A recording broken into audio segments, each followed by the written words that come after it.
Another episode of The Human Edge. I'm your host, Patrick Somers, co-hosting with me, as always, Scott Stolze. How you doing, Scott? Good.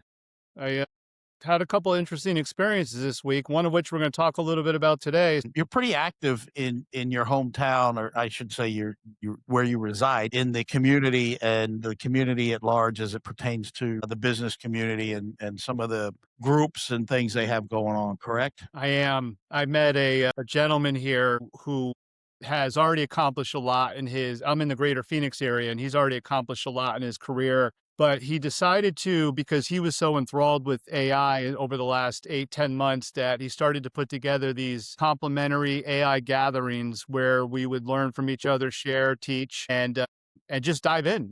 So he puts on 2 events a week, and if I'm in town, I'm going to one of them, because what's happened is these events have morphed to a level where he now has guest speakers and they're teaching, and first 30 to 40 minutes of it is truly like a workshop or a class where they're teaching some things about AI and the use of, and it's fascinating, and it's gotten the caliber of people, Patrick, that are going now because word has spread.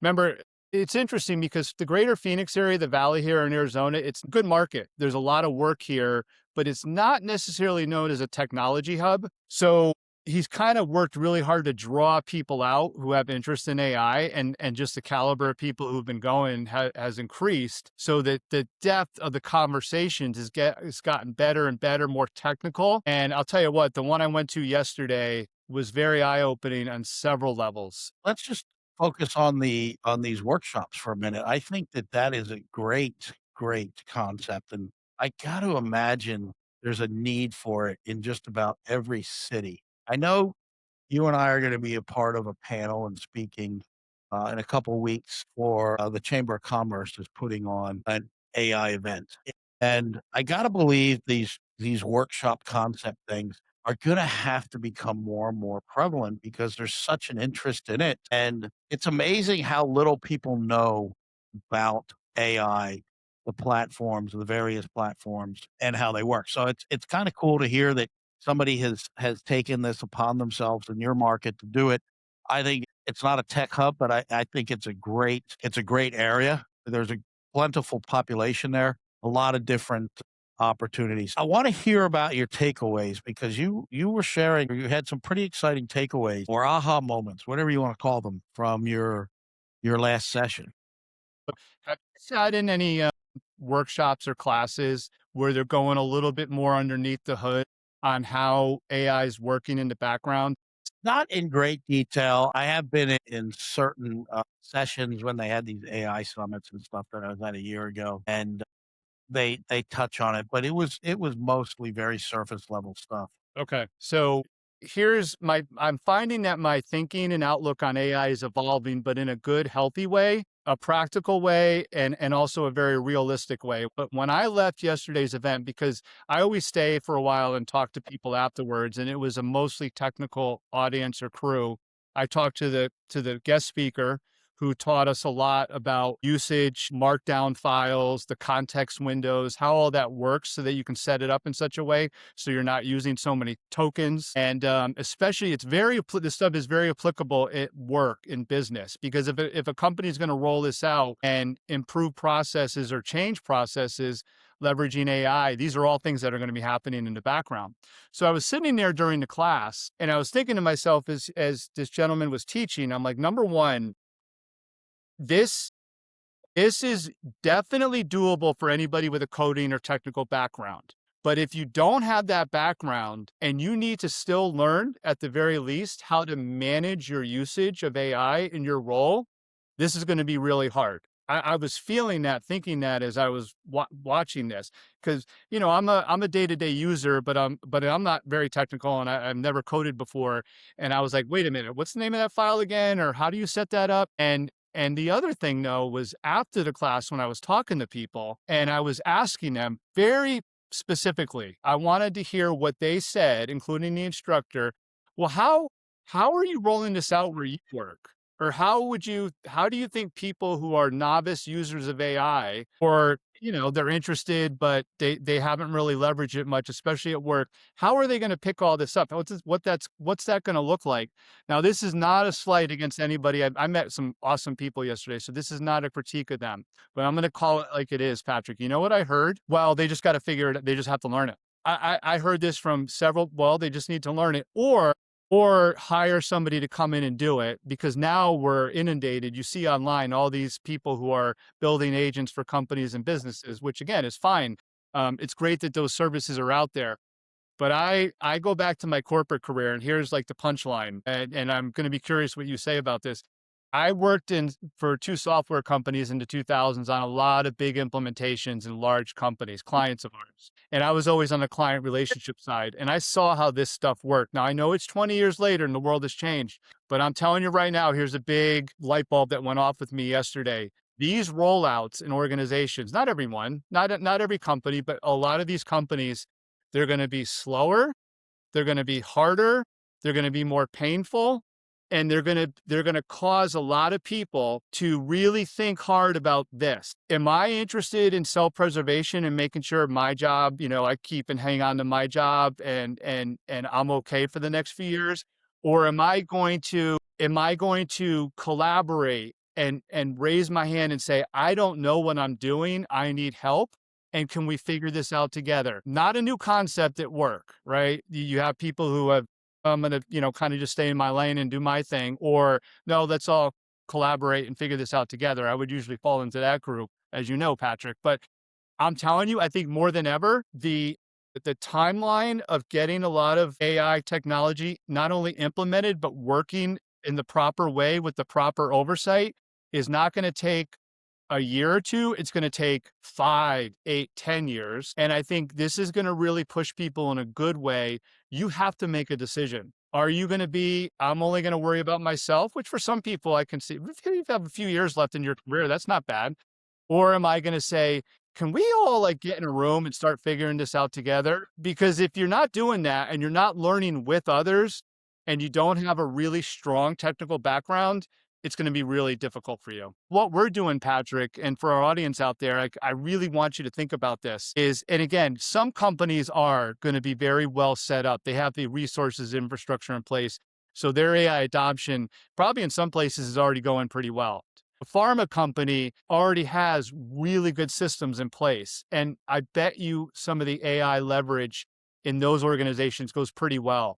But if you're in a company that systems that are changing all the time, management is turned over, or you're just, you're more interested in, say, like what you can do this quarter to make the most money, no shot at people involved in that. But if you're short-term thinkers and your management are not long-term thinkers, I implore you, I'm telling you, I'm watching at these workshops, because this isn't like plugging in Microsoft Windows. You have to learn how AI works.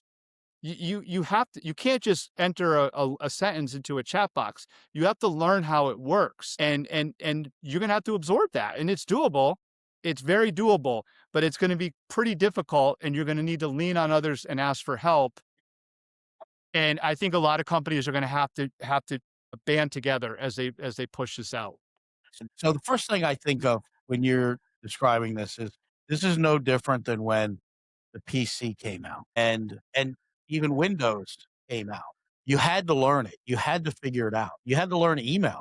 And email has come a long way. There was a time where people had to we had to learn it. And I know there were times you could go take night classes, you could take online classes. Well, I don't even think there was really online classes back in the day because online wasn't even a thing, and it wasn't to the point where you could take classes, but you had to go figure this out. And you either learned it on your own, you got a mentor, somebody showed you how to do it, or you took classes, or you did a little bit of all three, right? Typically, learning involves all three of those pathways. I don't think AI is any different than the experience we went through at that point in time. And I do think there's things in the 365 suite for Microsoft that I have no clue how to use, and I've tried to figure it out and on my own, and I could take classes, I could do this, but the ROI just isn't there for me for those particular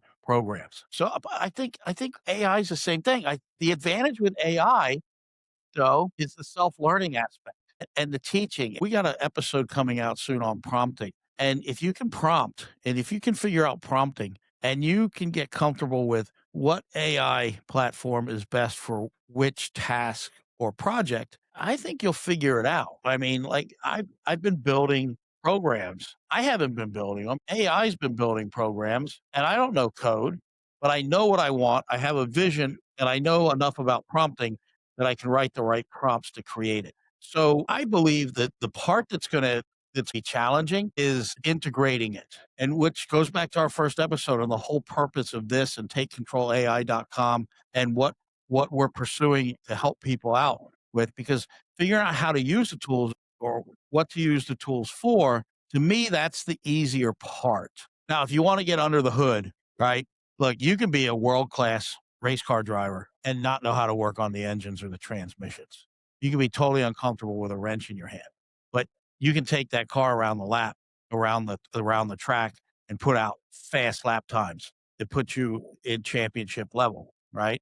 I think AI is the same thing. You're gonna have people that are under the hood, and I think the people that are under the hood, I would have loved to have been there because I bet some of those people under the hood are pretty proud of themselves, as they should be. I would say maybe they see this thing as easy to figure out because of the intuitive nature of it, the self-learning aspect of it, and they're worried and they're trying to justify the need for them, their existence. You all must understand how this race car engine works in order to put down fast laps. But in the reality is, you need to know how the car handles, how to take a corner properly, when to accelerate through a turn or when not to accelerate through a turn, when to brake going into a turn. All of those things, you don't need to know how it works under the hood. You got a mechanical team for that. So I think there's some similarities there. Again, though, the integration, Scott, you and I talk about this. The integration is the challenge. And so whether you're somebody that's career's ending in 3 years, you're going to retire right off into the sunset.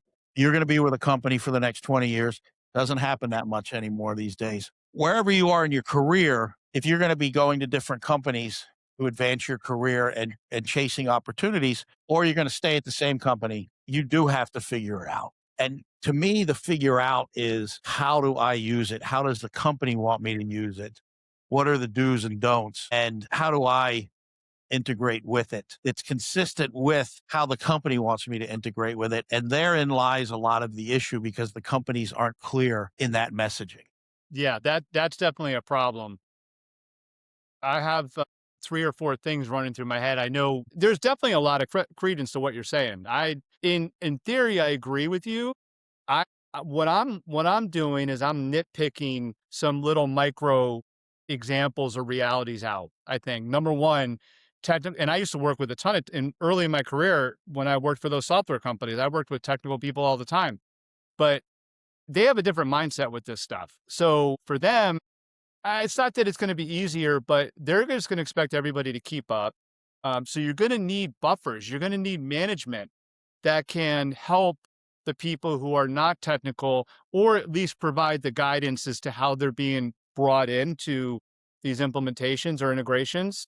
You're going to need really savvy, people centric leaders to do that. That's one nitpick I have. I know I was around when it's funny because you brought up email and even Windows 95. I remember going through training I was working for a health insurance company in Connecticut, and we ought to go through training on the new email system. It was like a 9-hour Yeah. training over 2 days. And it was so different. But that is, I don't know if it's apples to apples, Patrick. I got to think about that one some more. I do agree people will acclimate. They'll get used to using the things they need to use. But I think this is another level up, a little bit more complex. Now, where you're 100% right, in my opinion, is it's very intuitive. You really can't mess up too much. That's why Patrick and I always say, please be playing with AI on your own, because you can't mess up. You can't do anything that's irrecoverable. You can do something wrong and you'll always recover it with AI. So play around with it on your own, please. I think that'll do you a lot of good. And then the last thing, and then because I know this isn't a long episode, is management's going to be the other thing I think about, Patrick, is especially in bigger corporations, they're going to be under pressure to show ROI quickly. And I wonder how much that energy from executive levels is going to permeate down to the frontline staff, and it's going to push things faster, because we were talking about in a recent episode we recorded, where you're exhibiting patience with your dispatch system. Are all executives going to exhibit patience when they're under pressure from investors, the board, their bosses, stockholders, to see ROI from AI quickly? I think there's a lot of moving parts to this. There definitely is a lot of moving parts to this, and we'll figure it out. It and some companies will do better than others. A lot of it, like everything, is gonna come down to leadership and the ability of that upper level leadership, the C-suite, the CEO in particular, to be able to communicate the vision down to his subordinates and then them all the way down, and then to get the buy-in on it. So I think the communication and the messaging around it, as we have both discussed heavily, is really, really important. And I also think the other thing that's really important, we've touched upon in the past, is the struggle lies when someone takes AI and uses it in an existing process and tries to make AI fit the process rather than realizing we've got to reinvent this whole process, because now we can reinvent this whole process because we have a tool such as AI. It allows us to do so. And if you just try and bolt it on to an existing process, there'll be a lot of frustration and struggles versus, and this could be an episode in and of itself, versus looking at a process and saying, where is it a redundancy in the process? Where do things fall through the cracks? Where is the human edge not enough in this? Or where is the human edge being pulled too much in this direction on this? And if we could free up that, we could be so much more efficient. And how do we get AI to reinvent, or how do we reinvent this process, bringing AI in to eliminate the wasted man hours in this task that frees those man or women hours up for other more high value tasks? You're very good at summarizing a lot of our conversations, I'll tell you that. I think we got the right cadence, 7, 8, 9 episodes in, where you have a lot of times you end or wind down an episode in a way that I don't really want to disrupt or add anything more to it. You make great points. Yeah, I might listen.